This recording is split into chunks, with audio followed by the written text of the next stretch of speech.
It's been since 2005 that we've all wondered, who stole the ruby slippers? Well, today we finally got a confession.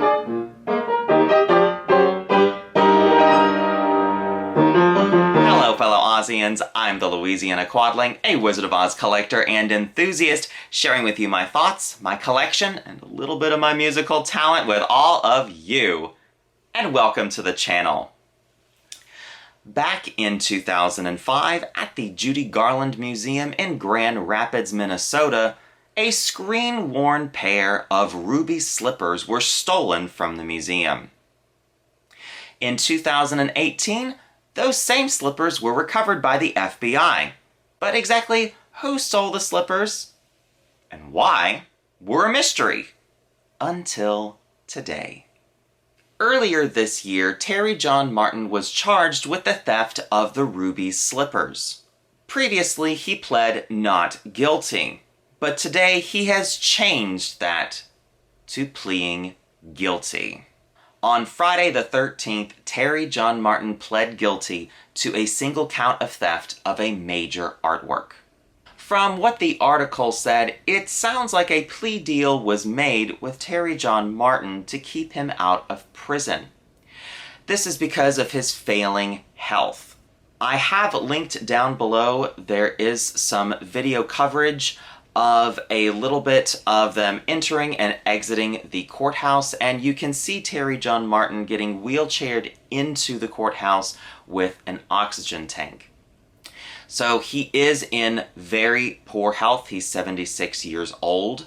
The article said that the purposed sentence would let Martin die in home because he's basically slowly suffocating to death. And that is because he has advanced chronic obstructive pulmonary disease, and he's struggling to breathe. That sounds awful. So, with that aside, exactly why did he steal the ruby slippers? And how did he do it? He confessed saying that he used a sledgehammer, broke the glass of the door, and stole the ruby slippers. The next day, he brought them to a friend of his to examine the shoes. And the reason why he brought them to someone to look at them was because Terry John Martin said he thought the slippers had real rubies. Okay, we're just gonna stop right here. I know this was back in 2005, and now, obviously we're in 2023.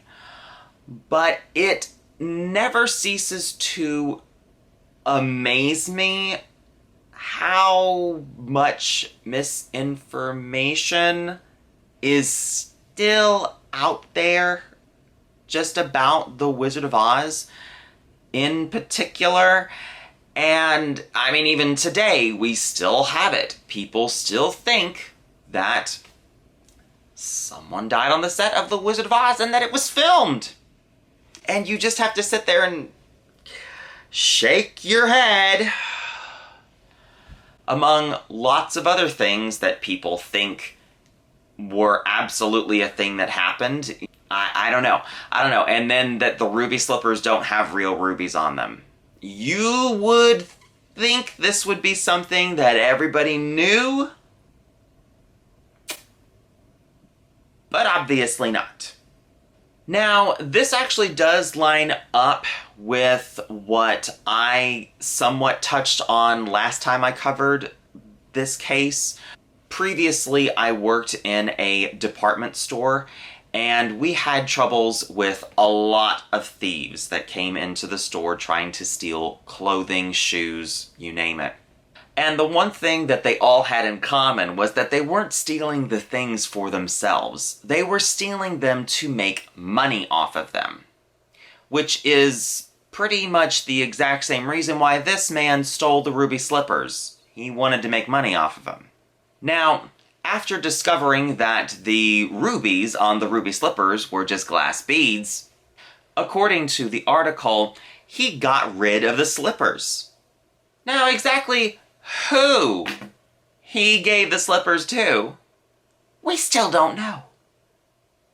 And interestingly, in the article, Terry had no idea where they were or how they were recovered.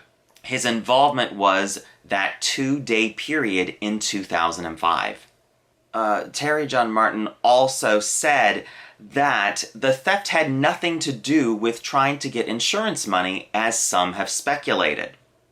So, last time we played around with a lot of different scenarios, and we can cross that one completely out. He was literally just interested in selling the jewels off of the shoes.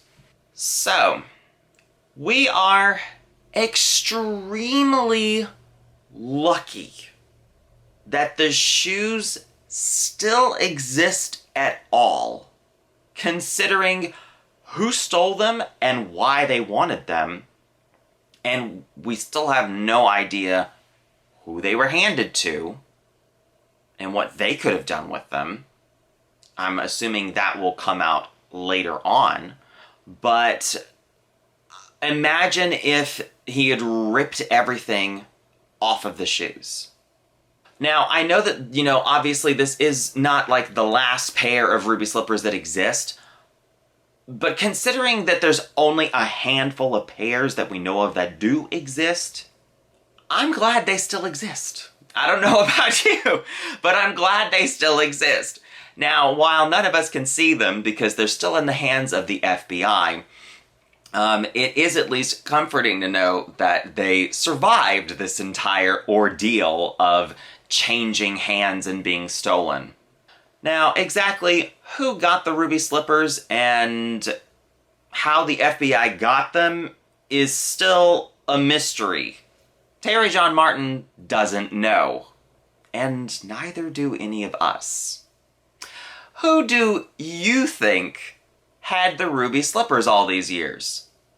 And why do you think they had them inside of a bucket this whole time? I think that was the story back in 2018. If that isn't the story, somebody correct me in the comments. But anyways, I'm very interested in seeing just how much more this case develops, and I'll definitely give you more updates as they come. And if you liked that video, please give it a thumbs up, comment down below, and subscribe. New videos are posted every 2 weeks on the 15th and last day of each month. And if that doesn't satisfy your appetite for Oz, follow the link in the description to ozclub.org and join the International Wizard of Oz Club. Until next time, bye y'all.